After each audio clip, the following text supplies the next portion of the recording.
नमस्कार दोस्तों, कैसे हैं आप सभी लोग। उम्मीद करती हूँ कि आप सभी लोग अच्छे हैं, स्वस्थ हैं और अपने अपने घरों में अपने अपने कामों में बहुत व्यस्त है। तो दोस्तों, ये आई हुई थी सब्जियाँ। तो सब्जी में टमाटर है, प्याज है और लौकी है। आलू अभी मेरे पास रखे हुए हैं, इसलिए मैंने आलू नहीं बुलवाए थे। तो पर्याप्त सब्जी इतनी हो जाएगी। तो ये सारी सब्जियाँ रात को आई हुई थी, जिसे मैंने ऐसे ही खोल के रख दिया था। और अब मैं कर दी हूँ सब्जियों को व्यवस्थित और उसके बाद आ चुकी हूँ अपनी रसोई में।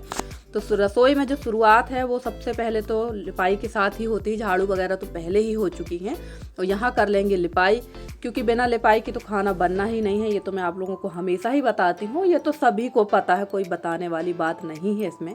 अब रोज़ जो जिसको क्या बताना। और सच कहूँ तो लिपाई करने में ना कभी कभी बहुत अच्छा भी लगता है, कभी कभी बहुत गुस्सा भी आती है। तो फटाफट से यहाँ की कर लेंगे हम क्लीनिंग, उसके बाद करेंगे बाकी के काम, क्योंकि काम आज बहुत ज़्यादा है। और इस समय जो है हमारे यहाँ सबसे बड़ी समस्या हो गई है जल संकट, यानी हमारे यहाँ पानी नहीं आ रहा हो। लगभग 22 तारीख से हमारे यहाँ नल आना बंद हो चुके हैं और नल के साथ साथ बहुत सारी समस्याएं भी हैं। सबसे पहली बात तो ये है कि अगर आपके यहाँ पानी नहीं आएगा तो बिना पानी के कोई भी काम आपके यहाँ नहीं होना है। बिन पानी सब सून कहावत जो है वो बिल्कुल गलत नहीं है, सही है। और 2-3 दिन के मेरे पास कपड़े भी रखे हुए हैं जो मुझे धोने के लिए जाना पड़ेगा अब तालाब ही, क्योंकि रास्ता देखते देखते तो 3-4 दिन हो चुका है। तो अब हमारे पास एकमात्र साधन है तालाब का, तो तालाब ही जाएंगे हम लोग कपड़े धुलने के लिए। तो सबसे पहले तो घर के ये काम, और बिना पानी के तो कोई काम होता नहीं। हर काम में पानी की आवश्यकता होती ही है। और इस समय हमारे यहाँ मतलब पानी भी जो है हल्की बूंदाबांदी रोज़ ही लगभग हो रही है। मौसम भी एकदम ख़राब है। ये भी नहीं कि अगर अच्छी जोर से पानी गिर जाए तो हम लोग पानी भर लें, तो वो स्थिति भी नहीं है। थोड़ी बहुत बूंदाबांदी का काम चल रहा है ऊपर इंद्रदेव की तरफ से। और पानी की तो बहुत ज़्यादा ही किल्लत है हमारे यहाँ। तो चलिए फ्रेंड्स, आप लोगों से इतनी बात करते करते हो चुकी है मेरी रसोई की सफाई। इसके बाद बाकी के काम हम निपटा ही लेंगे, क्योंकि काफ़ी सारे काम हैं। अभी मेरा पूरा काम डला हुआ है। और सुबह आप कितनी भी जल्दी उठ जाइए, काम तो आपका लेट होगा ही। और देखिए, सारी साफ़ सफाई करने के बाद मैं आ गई थी यहाँ पर। आपने देखा ही था कि मैंने आलू के पापड़ बनाए थे, तो एक ही दिन में मेरे आलू के पापड़ पलट भी गए थे।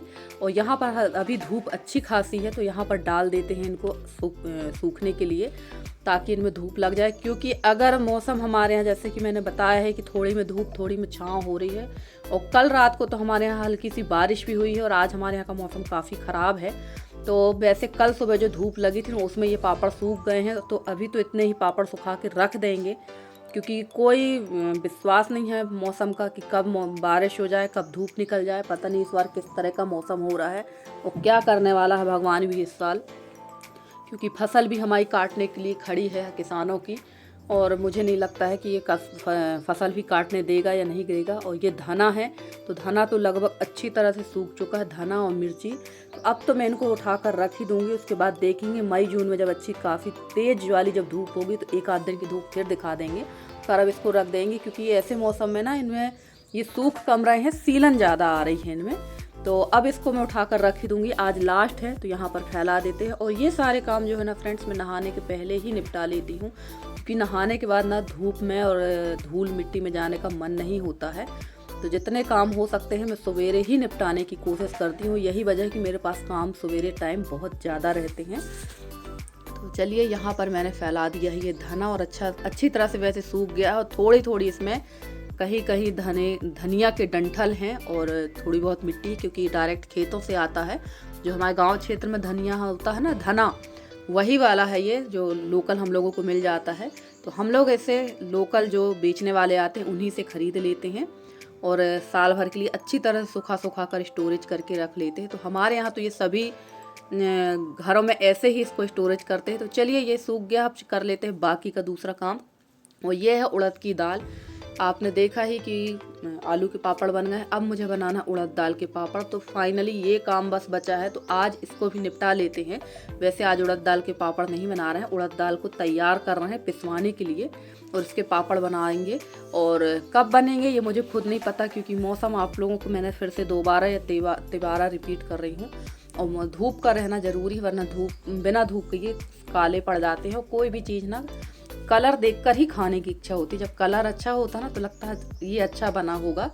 तो ये देखिए, यहाँ मैंने उड़द की दाल रख ली है, लगभग 1.5 किलो के लगभग उड़द दाल थी। और ये 1 पाव के समथिंग मूंग की दाल है। ये छिलका वाली मूंग की दाल ही थी जो मैंने धोकर सुखा ली थी। और इसको मिक्स कर लेंगे इस उड़द दाल में, लगभग 1 पाव के समथिंग है। और इसमें डालेंगे अब थोड़ा सा साबूदाना, लगभग 100 ग्राम के समथिंग साबूदाना डाल देंगे। और इसमें डालेंगे पापड़ खार। तो 1 किलो दाल में लगभग 50 ग्राम पापड़ खार डाला जाता है। तो ये सारी चीज़ें मैंने इस डिब्बे में भर के रख दी हैं।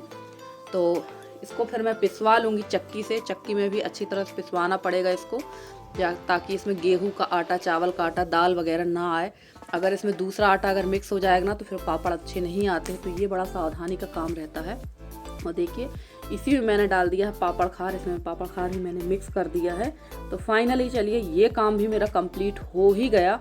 और इसके बाद सामने तरफ का पूरा काम निपटाने के बाद मैं आ गई थी यहाँ पर गोबर साफ करने के लिए। और गाय आज मैंने बांध रखी है अंदर, क्योंकि इनको ना बाहर अगर लेके जाओ तो आजकल ये दोनों गाय ना अपनी रस्सी लेके भाग जाती हैं। और गाय को जब ये दौड़ती है ना तो पकड़ना मुश्किल होता है, नहीं ये आपको घसीट भी देंगी। तो इसलिए उस स्थिति में गाय की जो रस्सी है वो छोड़ ही देना चाहिए, वरना ये तो अपनी फुल स्पीड से दौड़ती हैं, आपके भी हाथ पैर तोड़ देंगी।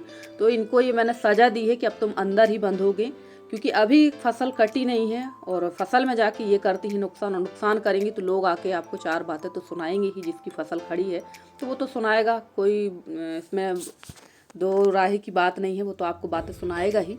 तो इसलिए मैंने आज इनको अंदर ही बांधा। बाकी के जो 4 छोटे और बड़े बछड़े हैं उनको मैंने कर दिया बाहर।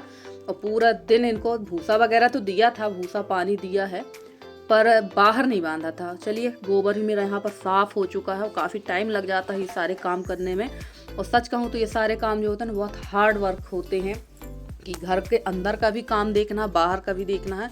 और जिस घर में एक अकेली महिला हो काम करने वाली, तो आप समझ सकते हैं कि मेरे लिए अकेला इतना सब मैनेज करना काफ़ी मुश्किल हो रहा हो। कभी कभी तो मुझे लगने लगा कि अब मैं जानवर भी ना रखूं, क्योंकि मेरे से अब अकेले इतना काम नहीं हो पा रहा फ्रेंड्स। और हो सकता है मैं बहुत जल्दी जानवर भी अलग कर दूंगी, क्योंकि हेल्प तो होना नहीं है घर में किसी की, और सबके साथ सबको मैनेज भी करना है। तो देखते हैं आगे क्या होता है। और देखिए यहाँ का सारा काम, बाहर का सारा काम फिनिश करते करते मुझे बज गया था सुबह के 10:30। उसके बाद मैं आ गई थी यहाँ रसोई में। और यहाँ मैंने बना रही थी पत्ता गोभी की सब्जी और रोटी बनाऊंगी। चावल मैंने इंडक्शन में ही बनाया था, और चावल तो तुरंत ही गरम गरम बनाते हैं। और दाल भी पक चुकी थी इंडक्शन में, क्योंकि मेरी जो दाल है ना राहर वाली, वो बहुत अच्छे से पकती नहीं है, तो उसको कुकर में ही पका लेती हूँ। और अगर चूल्हा में पकाओ तो काफ़ी टाइम लग जाता है, लगभग 1 घंटे लग जाता है चूल्हा में पकाने में। इसलिए मैं उसको इंडक्शन में ही कुकर में पका लेती हूँ। और पता नहीं क्यों इस बार वो दाल पक नहीं रही है अच्छे से। हो सकता है क्वालिटी अच्छी ना हो, या ये भी हो सकता है कि दाल हल्की सी जब गीली होती ना तब भी बहुत अच्छे से नहीं पकती है चूल्हे में। और धूप का तो आलम आप लोग सभी जगह देख ही रहे हैं कि किस तरह का है। तो थोड़ा सा धूप जब तेज होगी ना तब मैं उसको ज़रूर डाल दूंगी सूखने के लिए, तो शायद पकने लगे दाल। और यहाँ देखिए यहाँ प्याज हो गई थी, और बेसिक से जो मसाले हैं वही डाले हैं, कुछ अलग से नहीं डाले हैं। अब क्या बताना पत्ता गोभी की सब्जी आप लोगों को।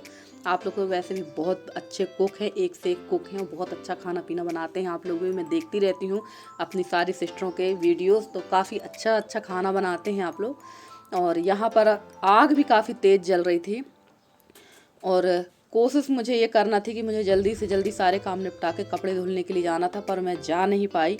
क्योंकि कभी कभी ऐसा होता ना कि हम सोचते कुछ हैं, हो कुछ और जाता है। तो वही स्थिति मेरे साथ हुई थी। तो वो भी अब मैं आप लोगों को अगले वीडियो में ज़रूर दिखाऊंगी। तो सब्जी जो है ज़्यादा थी और कढ़ाई हो गई थी छोटी, तो काफ़ी सब्जी गिरी है अगल बगल। ऐसा लग रहा था जैसे मैंने पहली बार सब्जी बनाई हो पत्ता गोभी की, क्योंकि कढ़ाई काफ़ी छोटी हो गई थी और मुझे लगा था कि सब्जी इसमें आ जाएगी। तो चलिए कोई बात नहीं, कभी कभी ऐसी गलतियां हो ही जाती हैं। तो चलिए यहाँ पर हमारी सब्जी तैयार हो गई। इसके बाद बनाते हैं रोटी।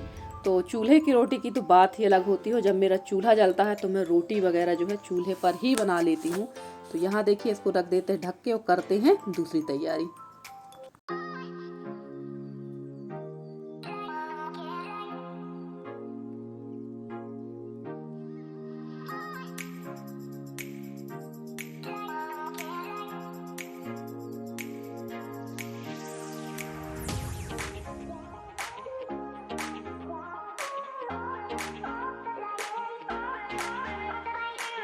सब्जी यहाँ पर हो चुकी है मेरी तैयार और थोड़ा सा मुझे मिल गया था मठा, जिसे छाछ कहते हैं, तो मैं बना लिया था मैंने थोड़ा सा बूंदी का रायता। तो देखिए सब्जी यहाँ पर एकदम तैयार हो गई। थोड़ा सा मैंने इसको मैश कर दिया क्योंकि मैंने इसमें टमाटर डाले थे, और पत्ता गोभी की सब्जी में आप जितने टमाटर डालेंगे ना उतनी ही अच्छी लगती है। मुझे तो पत्ता गोभी की सब्जी खट्टी ही अच्छी लगती है। तो टमाटर इस समय मेरे पास बहुत सारे हैं और काफ़ी सस्ते टमाटर हैं, तो टमाटर का उपयोग तो ऑलरेडी मैं ज़्यादा ही करती हूँ। मुझे हफ्ते में लगभग 2 से 3 किलो टमाटर लग जाते हैं। तो कभी कभी मैं इसके ऊपर से डांट भी खाती थी, पर बिना टमाटर के ना सब्जी का टेस्ट भी नहीं आता है। चलिए यहाँ पर आपसे बातें भी हो गई, खाना भी मेरा कंप्लीट हो गया। पीछे रख दिया है मैंने दूध और फटाफट से बना लेते हैं रोटी, क्योंकि चूल्हा जल ही रहा था और चूल्हे की रोटी की तो बात ही अलग होती है। तो जब अच्छी आग जलती हो, जब चूल्हा अच्छा जलता है ना, तो रोटी बनाने में बड़ा मज़ा आता हो। जब आग वगैरह नहीं जलती तो रोटी सेकने में मन भी नहीं होता है। और अभी कुछ दिन तक तो चूल्हा में ही खाना बनेगा। इसके बाद तो जब गर्मी काफ़ी तेज़ पड़ने लगेगी तो मेरी इस रसोई में तो आप बैठ भी नहीं सकते हैं ज़्यादा देर तक, क्योंकि मेरा जो रसोई का छप्पर है वो बहुत नीचे है और काफ़ी ज़्यादा नीचे होने की वजह से गर्मी बहुत लगती है। तो यहाँ चूल्हा जलाना तो पॉसिबल नहीं होगा। देखेंगे फिर बाहर जो चूल्हा रखा है वहाँ पर चूल्हा जलाएंगे और वहीं पर खाना बनाएंगे। तो चलिए यहाँ पर सिक गई है हमारी रोटी और यशी को लगी थी बहुत तेज़ भूख। आप लोग सोचेंगे कि यार जब देखो तब यशी को भूख लगी रहती है, तो यशी को भूख बिल्कुल कंट्रोल नहीं होती है, तो उसको खाना था खाना। तो मैं फटाफट से बना रही थी रोटी। वैसे वीडियो फास्ट में है, आप लोग को लगेगा कि इतनी फास्ट रोटी बना रही हैं, तो रोटी तो वैसे मैं काफ़ी फास्ट बना लेती हूँ, पर वीडियो मैंने थोड़ा सा फास्ट करके रखा है, क्योंकि इतना जल्दी काम तो हर कोई अगर करने लगे तो घंटों के काम मिनटों में हो जाए, पर ऐसा कहाँ हो सकता है। तो चलिए यहाँ बन रही हैं हमारी रोटियाँ और आप लोग भी आइए खाइए खाना चूल्हे का, कि कैसा लगता है चूल्हे का खाना। और बहुत सारे लोगों के यहाँ तो चूल्हा जलता है और बहुत सारी सिस्टरों के यहाँ चूल्हा नहीं जलता है, और काफ़ी सारी सिस्टर ऐसी हैं जो चूल्हा जलाना बिल्कुल भी पसंद नहीं करती हैं, पर मुझे चूल्हा जलाने में अच्छा लगता है, क्योंकि चूल्हे के खाने की तो बात ही अलग होती है। तो फ्रेंड्स, कैसा लगा आज का वीडियो ज़रूर बताइएगा कमेंट करके, और अगर मेरे वीडियो आप लोग को पसंद आते हैं तो प्लीज़ मेरे वीडियो को लाइक करें, शेयर करें, मेरे चैनल को सब्सक्राइब करके। जिस तरह से आप लोग अपना सहयोग स्नेह मेरे साथ बनाए हुए हैं, इसी तरह से आप लोग अपना सहयोग स्नेह मेरे साथ बनाए रखें। मैं पूरी कोशिश करूँगी कि आप लोगों के लिए बहुत अच्छे से अच्छी वीडियो लेकर आती रहूं। तो चलिए फ्रेंड्स, आज का आपका और हमारा साथ इतना ही है। मिलते हैं अगले वीडियो में, तब तक के लिए bye bye and take care.